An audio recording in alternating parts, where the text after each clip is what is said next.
Assalamualaikum warahmatullahi wabarakatuh. Alhamdulillahirabbil alamin. Allahumma shalli ala sayyidina Muhammad wa ala ali sayyidina Muhammad. Perkenalkan, nama saya Ahmad Darmawan, nomor NIM 2411003545. Pada kesempatan kali ini saya ingin mempresentasikan tentang pengawasan, evaluasi dan penjamin mutu pendidikan.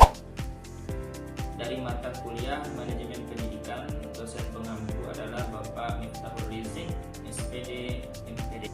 Baik, pada kesempatan kali ini yang akan kita bahas adalah yang pertama adalah konsep pengawasan dan supervisi pendidikan. Itu yang pertama, dan yang kedua adalah supervisi akademik dan manajerial, dan yang ketiga adalah evaluasi program dan lembaga pendidikan. Yang keempat, sistem penjamin mutu internal atau disebut dengan SPMI, dan yang kelima adalah audit mutu dan akreditas pendidikan. Yang pertama adalah konsep pengawasan dan supervisi pendidikan. Pengawasan atau kontrol adalah proses yang dilakukan untuk memastikan pelaksanaan program pendidikan berjalan dengan sesuai standar dan tujuan. Bahwa pengawasan pendidikan mencakup kegiatan monitoring, evaluasi, dan tindakan korektif terhadap pelaksanaan program sekolah. Supervisi merupakan bagian dari pengawasan yang berfokus pada pembinaan profesional tenaga pendidik. Supervisi pendidikan adalah serangkaian kegiatan yang bertujuan meningkatkan kualitas pembelajaran melalui pembinaan guru secara terencana dan berkelanjutan.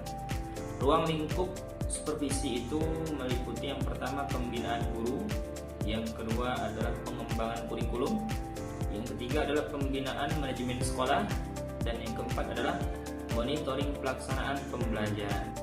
Kemudian yang kedua adalah supervisi akademik dan manajerial. Supervisi akademik diarahkan pada peningkatan mutu pembelajaran. Menurut Zepeda, supervisi akademik adalah proses pembinaan guru dalam hal perencanaan pembelajaran, metode, media, strategi, serta pengelolaan kelas. Tujuan supervisi akademik adalah yang pertama meningkatkan kompetensi pedagogik guru. Yang kedua adalah membantu guru memecahkan masalah pembelajaran. Yang ketiga adalah mendorong inovasi pembelajaran. Baik, sekarang kita lanjut kepada pembahasan yang ketiga adalah evaluasi program dan lembaga pendidikan. Evaluasi program pendidikan dilakukan untuk menilai efektivitas dan relevansi program yang dijalankan.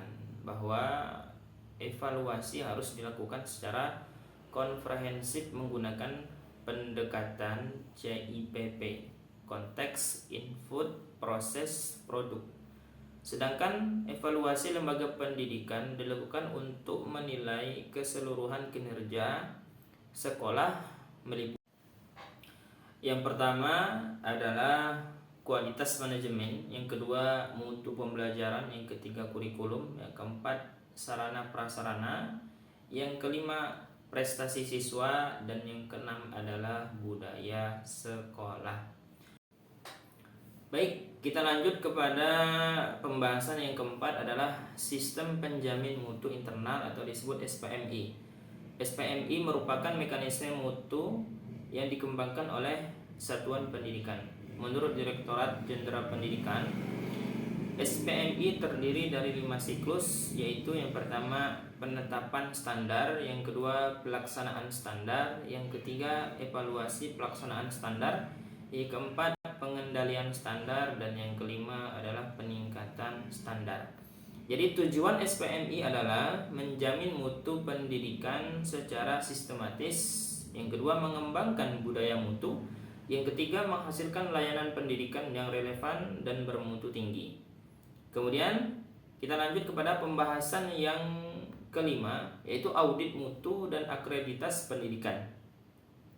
Audit mutu adalah proses pemeriksaan sistematis terhadap kesesuaian pelaksanaan program dengan standar mutu yang telah ditetapkan. Jadi audit mutu bertujuan memastikan bahwa sistem manajemen mutu berjalan efektif dan terukur. Akreditas pendidikan merupakan bentuk pengakuan resmi terhadap mutu lembaga pendidikan bahwa akreditas menilai berbagai komponen sekolah meliputi standar, isi, proses penilaian pendidikan dan tenaga kependidikan, sarana prasarana pengelolaan serta pembiayaan. Akreditasi berfungsi sebagai yang pertama jaminan mutu eksternal, kedua pertanggungjawaban lembaga kepada masyarakat, yang ketiga adalah dasar pengambilan keputusan pengembangan sekolah. Baik, mungkin itu saja yang dapat saya sampaikan pada presentasi kali ini. Saya mohon maaf jika ada salah kata atau salah penjelasan. Akhirul kalam, walafu minkum. Assalamualaikum warahmatullahi wabarakatuh.